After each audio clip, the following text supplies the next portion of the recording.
कोल्हापूर शहरातील पंचगंगा नदी घाटावर मांत्रिकाकडून भूतबाधा काढण्यासाठी मांडलेल्या पूजेचा व्हिडिओ व्हायरल होऊन 15 दिवसांचा कालावधी उलटलेला नाही.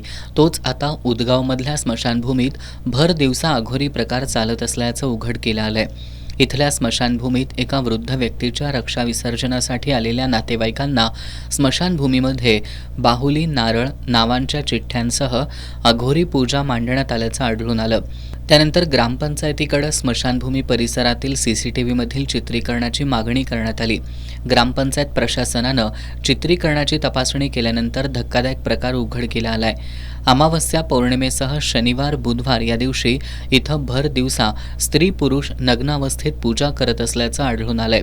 स्मशानभूमीत चालणारे अघोरी प्रकार रोखण्यासाठी आता स्मशानभूमीत सुरक्षा रक्षक नेमण्याची मागणी पुढे येऊ लागली आहे. या पार्श्वभूमीवर सरपंच सलीम पेंढारी यांनी स्मशानभूमीमध्ये चालणारे विचित्र प्रकार रोखण्यासंदर्भात जयसिंगपूर पोलिसांशी चर्चा झाली असून ग्रामपंचायतीकडून आवश्यक त्या उपाययोजना केल्या जातील अशी माहिती दिली आहे.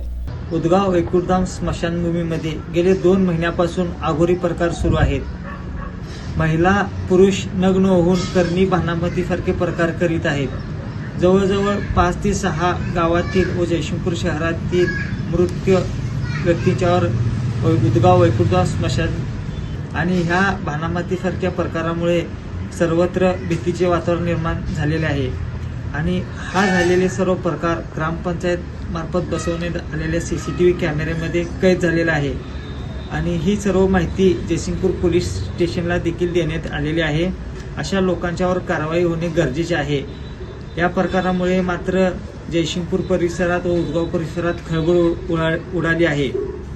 तसेच नागरिकांच्या मध्ये भीतीचे वातावरण निर्माण होऊ नये यासाठी अंधश्रद्धा निर्मूलन समितीच्या पदाधिकारी बोलवून गावात जनजागृतीही देखील लवकरात लवकर करणार आहे. कोल्हापूर जिल्ह्याच्या ग्रामीण भागापाठोपाठ कोल्हापूर शहर आणि आता जयसिंगपूर शहराजवळच्या उदगाव स्मशानभूमीमध्ये अंधश्रद्धेला खतपाणी घालणारे प्रकार घडत असल्याचं उघडकीला आल्यामुळं चिंता व्यक्त होतीये.